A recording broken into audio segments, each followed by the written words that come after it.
Good evening, everybody, and thank you for watching. I hope you all had a wonderful Thanksgiving. I know I did. It was really nice.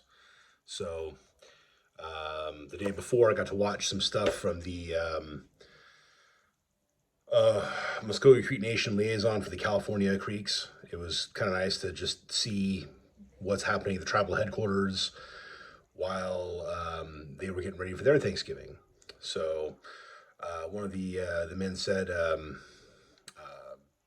in addition to have a happy Thanksgiving, was it's a great day to be Mvskoke, and he's right. He's right. I thought that was pretty cool. So, anyways, this video is somewhat of a follow-up on a previous video I did regarding tribal music. I was a bit critical about the Machis Lower Creek band and some of the others for not being quite as correct when it comes to like tribal customs, dance and music style. And sorry, my boy likes to make noise when I'm in the middle of a thought. So yeah, but yeah, so like their style of music and dance, which is much more powwow related than it is traditionalist Creek.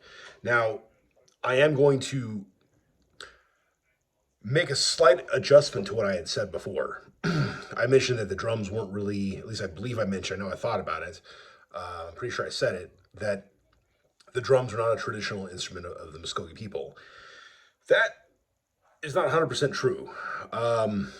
But where I was correct, and I maintain this because of the songs I've listened to, because of the stomp dances I've been to, which are, just the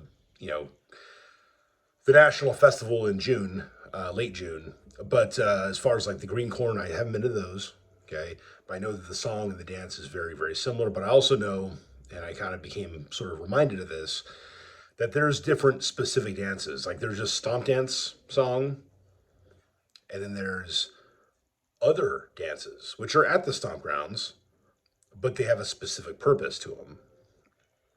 A fact I tend to forget about because I have not been to a green corn. Okay. The only actual green corn I've seen is the Greenleaf one from like the 80s. It was filmed, and the whole thing wasn't entirely filmed. I was surprised they filmed anything. I'm very surprised by that because, like, I am and I'm not. But I'm mostly surprised because it's like you're not supposed to take a picture. If you actively go to the stomp grounds and you take a picture of like the ceremonial fire, which is like like the four logs, north, south, east, and west. With the flame in the middle, and it all burns. That is considered kind of taboo. Like taking a picture, people get pissed off online about that. So I'm really surprised that there was video footage of the Greenleaf ceremonials back in the day. So I believe it was the early 80s. It could have been late 70s. It had that kind of general look about it. And it might have even said that on the film. But anyways, there's some earlier videos I've seen of Netche Gray, who also is one of the voices of the stomp dance songs of the Mvskoke Creek. There's 4 different CDs I purchased years ago, and 2 of them are actually like part 1 and part 2 are from an older set of apparently vinyl records that then became cassettes and eventually CDs. There's a more recent one that was made, I think, in the 90s or early 2000s, and I bought all of them, but I haven't listened to them in a while, and I kind of followed up on that. And after listening to Netche Gray on a black and white video, he's playing the drums, all right? So he's playing a drum like, wait a second, I said that we didn't use drums. So shows how much I know, except that I'm not really totally wrong. Most of the songs, and I went through the rest of the tracks, and well, at least most of them on that particular CD. So he sang the Buffalo Dance song on one of those CDs, and the following songs, as I recall, did not have the drum, but the Buffalo Dance did. And the Buffalo Dance on the CD sounded pretty much spot on to the video I watched. It was like a 30-minute video. There's like several 30-minute videos on YouTube in black and white of Netche Gray either talking about stuff or doing song. And the thing is, again, it's not like bum bum bum bum bum bum bum bum bum bum bum bum. It's not. It's not so much like your typical powwow stuff. It's like bum bum bum bum bum bum, and he's like starts with something like oh, which a lot of the old men or a lot of the singers start out like that. But then you have this other voice going hee hee hee, something like that. And again, I'm pretty sure it's the Buffalo Dance, and it's the only song to listen to where you have the drums. So I'm kind of confused. Going, wait a second. Like all the other, my confusion was because I forgot that I listened to that track like over a decade ago, and just totally forgot about the drums because everything else was just shell shakers and song. And then when you're at the grounds, people are stomping. So yeah, I'm slightly wrong, but not totally wrong. My perception was based more off of what I've seen and also what I've heard versus everything that's actually out there. There's other stuff.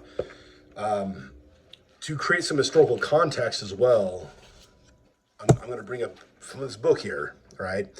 From Georgia Tragedy to Oklahoma Frontier, a biography of Scott's Creek Indian Chief Chili McIntosh. Now, he was actually about a quarter Scots. His, I believe this is the son of Chief William McIntosh, and William McIntosh's father was William McIntosh Sr. So Chief William McIntosh was actually Chief William McIntosh Jr. So, but anyways, this is a great book. I met Billie Jane McIntosh, and I don't think she signed the book for me,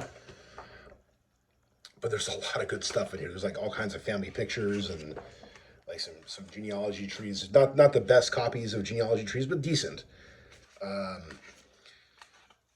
There's some cool stuff here, and I had a good conversation about her. She's obviously she's more in the camp of, okay, my ancestor was murdered. I'm more in the camp of, no, he was executed, but he wasn't like some evil traitor trying to destroy his people and get rich off his people. That's nonsense. That's nonsense when you look at what happened afterwards.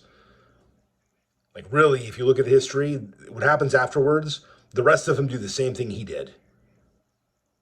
So why is it okay for them to do it without being executed, but he got executed? Well, it's because he did it first. He did it before Creek Nation got completely transplanted to Oklahoma. So, minus those who stayed in the trees and became the porch band, okay? Or the ones that went south and became Seminoles. So... but anyways, this book has a lot of good information. It actually talks a lot about, it gets into the differences between the old religion and the new religion. She gives a bit of her own history about her upbringing and being afraid to talk about being Indian. Like her dad was Indian, and he obviously was Indian, but her mom was white, and she took more after the white side. And it's sad because like she knew she should have spoke out more. And but she was like scared to death because a lot of people she knew said things that were inappropriate about Indians, and that just reminds me of some of the stories about my Aunt Arlene and my grandmother and just different things. Okay, so my aunt, I mean my great aunt, because she was actually my grandmother's baby sister. Anyways, in this book she has this whole thing on so the chapter Scots and Creek Heritage and Religion. There's a paragraph. So. Well, it's like several pages of this, but I'm going to read one paragraph. But going back to the beginning of this quote, an 8-day celebration of the Busk was described by two prominent leaders of the Creek tribe, Elsie Perryman, which is Lega Chateau Perryman, who's a relative of mine, and Pleasant Porter. They were cousins. They were relatives of mine because they're descendants of Chief Benjamin Perryman, who I'm also descended from. He was their grandfather, or possibly in Pleasant Porter's case, maybe great-grandfather. Legus was the son of Lewis, who's the son of Benjamin. So, anyways, so they described this about 1881, 1882. Okay, and and it's going to go past. But basically, the important paragraph related to what I brought up in the beginning is because this is going over like the busk, which in Creek it's buskita or buskita, which kind of became anglicized as busk, but it's a green corn festival. It's one and the same. Anyways, it says, while 3 men accompanied them with song, drum, and pebble-filled terrapin shell rattles. So the little rattle, I mentioned that before, it's like one shell. It's on a stick. It's got holes punched in it, and it's got rocks in it.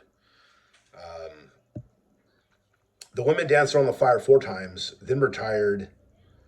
Hold on a second here. Beforehand, it says the women wore fine clothing and plumes with shells around their necks and ankles.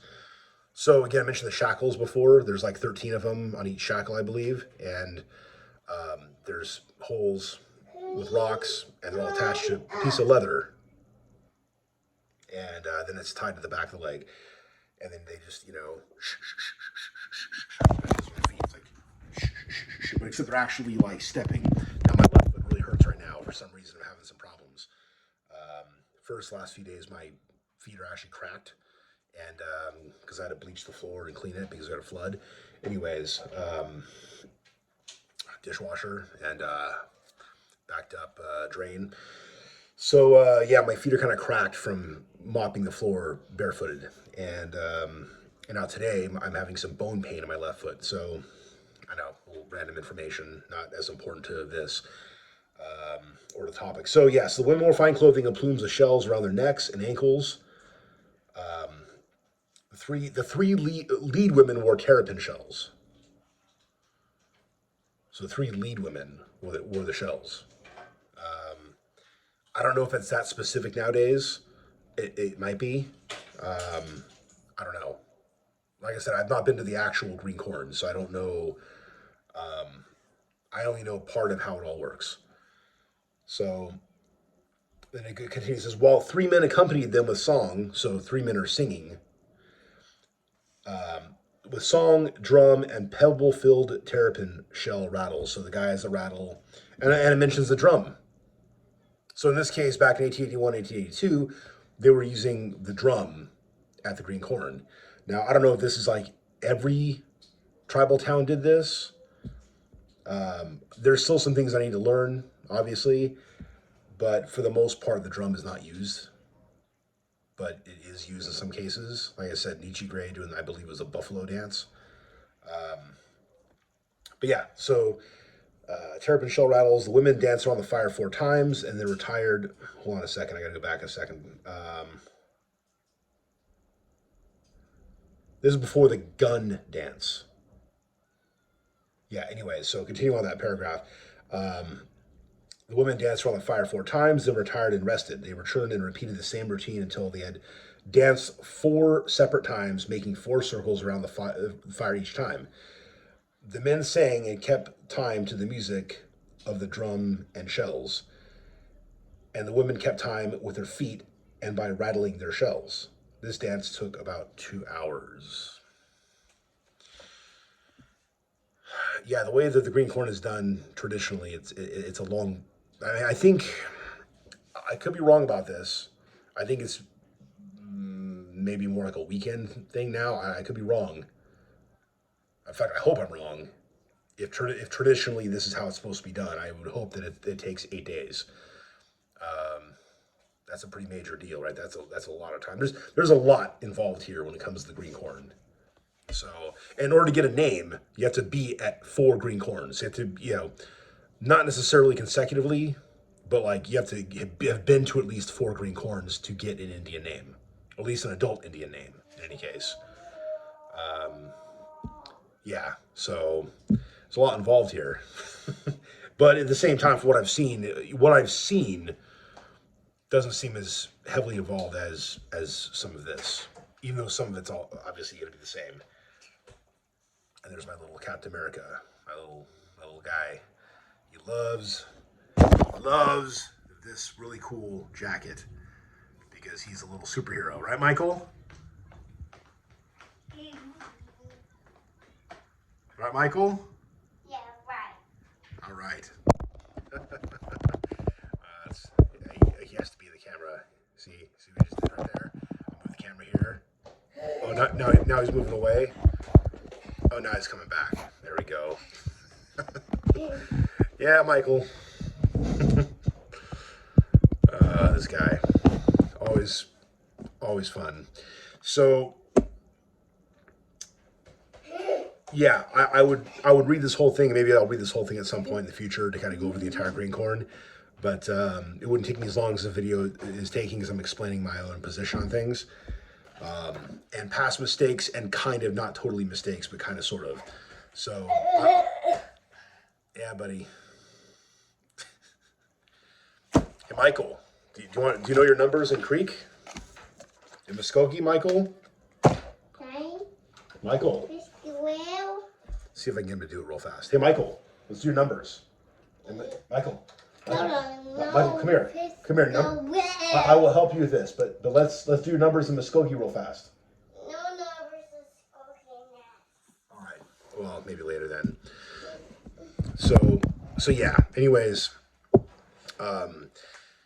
I 100% maintain my position that the dancing is done counterclockwise. Not only have I been there and seen it and danced it, but I've also seen it in Swanton's book. The one variation I've seen on that, though, is in Swanton's book, if I recall correct, is that at the Uchi ceremonial grounds, it was done clockwise. And the chief was chosen typically father to son, regardless of clan. Whereas in the regular Mvskoke tribal towns, you have one leading clan for one administration. When he dies, the guy from the next clan takes over. So like I think it's like in Arbika, it's like bear, and then it becomes like raccoon, and then it goes back to bear, then it goes back to raccoon. They keep rotating it like that. That's how it's done. So obviously, bear clan and raccoon clan need to continue existing, and you might have a you might have a guy training his nephew to eventually succeed decades down the line.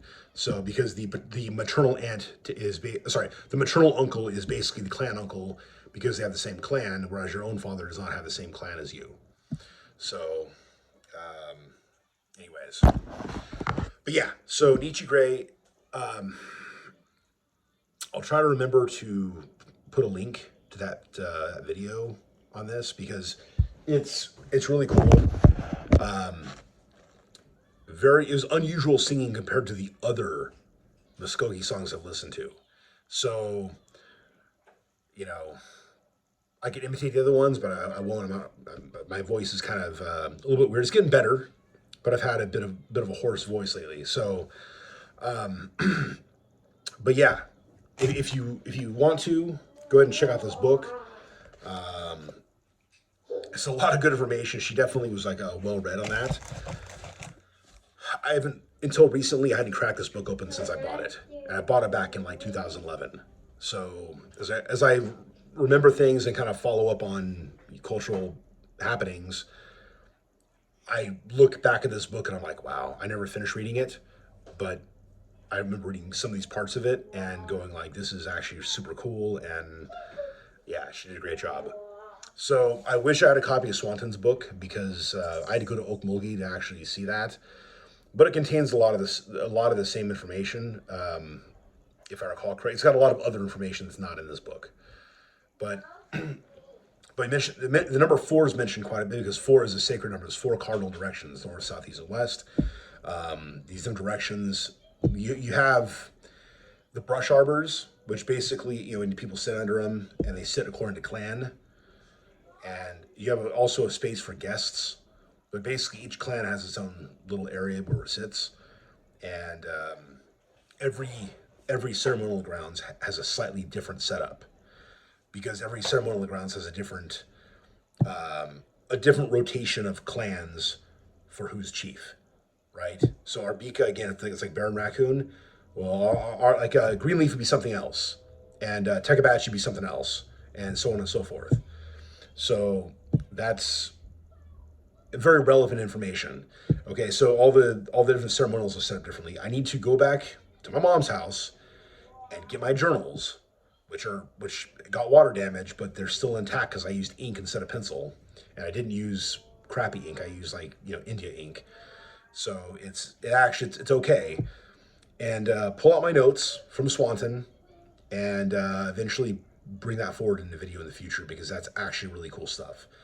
I don't remember the exact name of his book, but if you've been to Okmulgee and you've been to the archive, then you might have seen that book, and it's great. And I've seen another book online of his. I think he did a few books on the Creek people. He did books on different tribes. And he was really trying to like gather all the information for fear that it might get lost. And we're indebted to him for that. He did a great job. And we still have a culture that's intact, although it's parts of it are disappearing. But yeah. Anyways, just wanted to kind of mention that stuff. My apologies regarding the issue of the drum, because the drum was apparently used at least in 1882, 1881 onward for specific songs, not for all songs, not for the majority of songs, from what I can tell.